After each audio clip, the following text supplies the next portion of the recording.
नमस्कार, आप देख रहे हैं न्यूज फीड और मैं शिवम यादव हूं आपके साथ। अगर मैं आपसे कहूं कि एक पूर्व एआरटीओ के घर से करोड़ों रुपए की संपत्ति मिलने का दावा हुआ है, सोना, चांदी, नगदी और महंगी गाड़ियां और साथ ही कई शहरों में फैली संपत्तियां, तो पहला सवाल यही उठेगा कि अगर मध्य स्तर का अधिकारी इतना बड़ा साम्राज्य खड़ा कर सकता है तो उन लोगों के पास कितना होगा जो उससे कहीं ऊपर बैठकर फैसले लेते हैं।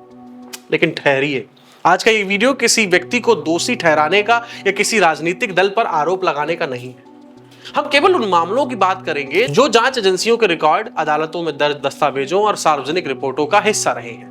भारत की प्रशासनिक व्यवस्था को अगर एक पिरामिड माने तो सबसे नीचे कर्मचारी, क्लर्क, कांस्टेबल और फील्ड स्टाफ आते हैं। उनके ऊपर तहसीलदार, एआरटीओ, इंस्पेक्टर जैसे अधिकारी और उसके बाद फिर डीएम, एसपी, आईएएस और आईपीएस और सबसे ऊपर वे लोग हैं जो नीतियां बनाते हैं, बड़े टेंडर मंजूर करते हैं, बजट आवंटित कराते हैं और महत्वपूर्ण प्रशासनिक फैसले लेते हैं। और यही एक सवाल बार बार सामने आता है कि क्या भ्रष्टाचार भी इसी पिरामिड की तरह ऊपर जाते जाते बड़ा हो जाता है?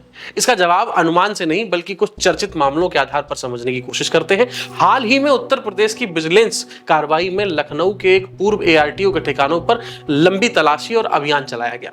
जांच एजेंसी के अनुसार वहां से बड़ी मात्रा में सोना, चांदी, नकदी, निवेश और कई संपत्तियों से जुड़े दस्तावेज मिले।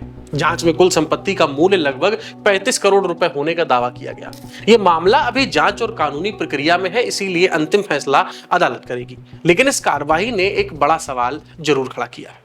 अगर परिवहन विभाग के एक अधिकारी के खिलाफ इतने बड़े स्तर की जांच हो सकती है तो क्या सिस्टम में कहीं और भी ऐसी परतें मौजूद हैं?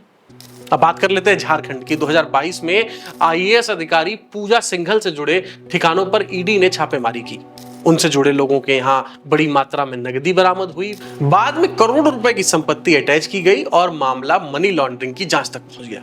और ये केस आज भी न्यायिक प्रक्रिया में है। यहाँ ध्यान देने वाली बात रकम नहीं है बल्कि उनका पद है, क्योंकि सचिव स्तर के अधिकारी के पास फैसलों का दायरा भी कहीं बड़ा होता है। बिहार में वरिष्ठ आईएएस अधिकारी संजीव हंस से जुड़े मामलों में भी ईडी ने कई राज्यों में छापेमारी की। सोना, नकदी, महंगी घड़ियां और कई वित्तीय लेन देन जांच के दायरे में आए। इन मामलों का संबंध सरकारी ठेकों और कथित अनियमितताओं से जोड़ा गया। मामला अभी अदालत और जांच एजेंसियों के सामने लंबित है। छत्तीसगढ़ में कथित शराब घोटाले की जांच के दौरान कई प्रशासनिक अधिकारियों और कारोबारियों के खिलाफ कार्रवाई हुई। ईडी ने इस मामले में करोड़ों रुपए की संपत्तियां अटैच करने का दावा किया। ये जांच अभी भी जारी है। शिक्षक भर्ती घोटाले में तत्कालीन मंत्री पार्थ चटर्जी और उनकी सहयोगी अर्पिता मुखर्जी के ठिकानों से भारी मात्रा में नकदी बरामद होने का दावा भी जांच एजेंसियों में किया गया। नोटों की गिनती के लिए मशीनें लगानी पड़ी थी। ये मामला पूरे देश में सुर्खियों में रहा, लेकिन आज भी इनकी अंतिम कानूनी प्रक्रिया पूरी नहीं हुई है। 2025 में दिल्ली हाईकोर्ट के तत्कालीन न्यायाधीश जस्टिस यशवंत वर्मा से जुड़ा मामला भी चर्चा में आया। सरकारी आवास में आग लगने के बाद वहां से जले हुए नोट मिलने की खबरें सामने आईं। इसके बाद आंतरिक जांच हुई और उन्होंने आरोपों से इनकार कर दिया। बाद में न्यायिक प्रक्रिया चली और घटनाक्रम लगातार सुर्खियों में रहा। यह मामला भी दिखाता है कि सवाल केवल राजनीति या नौकरशाही तक सीमित नहीं है।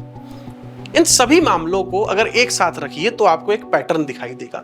जहां पे अधिकार बड़ा है वहां पैसों का दायरा भी आपको बड़ा ही दिखाई देगा। लेकिन यहाँ पे एक बात समझना बहुत जरूरी हो जाती है, हर आरोपी जो है वो अपराधी नहीं होता। भारत में हर व्यक्ति तब तक निर्दोष माना जाता है जब तक अदालत उसे दोषी साबित ना कर दे, और इसीलिए किसी भी कार्यवाही को अंतिम सत्य नहीं कहा जा सकता। लेकिन जांच एजेंसियों की कार्यवाही ये जरूर बताती है कि सिस्टम में कई गंभीर सवाल मौजूद हैं, और यही सबसे बड़ी समस्या है। भाई, छापे पड़ते हैं, गिरफ्तारियां होती हैं, संपत्तियां जब्त हो जाती हैं और कई मामलों में मुकदमे बरसों तक चलते रहते हैं। कई आरोपी लंबे समय तक फरार रहते हैं और कई मामलों का फैसला आने में 1 दशक से ज्यादा का समय लग जाता है।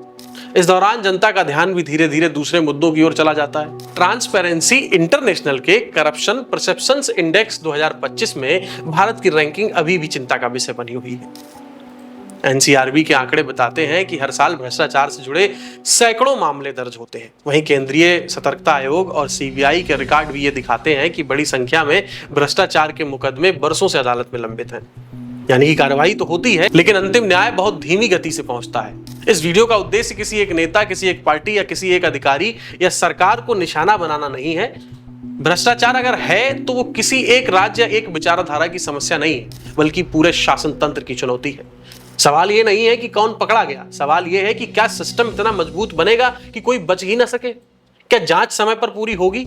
और क्या अदालतों में फैसले तेजी से आएंगे? और सबसे अहम बात, क्या भारत कभी ऐसा दौर देख पाएगा जहां ईमानदारी व्यवस्था की मजबूरी नहीं बल्कि उसकी पहचान बन जाए? आप क्या सोचते हैं? क्या भ्रष्टाचार के खिलाफ मौजूदा व्यवस्था पर्याप्त है या इसमें बड़े सुधार की आवश्यकता है? आप अपनी राय हमें कमेंट में लिख सकते हैं। फिलहाल के लिए इतना ही। अगर आपको ये वीडियो पसंद आई हो तो आप हमारे चैनल न्यूज फीड को सब्सक्राइब कर लें, और अगर आप फेसबुक पे इस वीडियो को देख रहे हैं तो हमारे पेज को फॉलो कर लें। मैं हूं शिवम यादव आपके साथ, मिलते हैं अगले वीडियो में। धन्यवाद।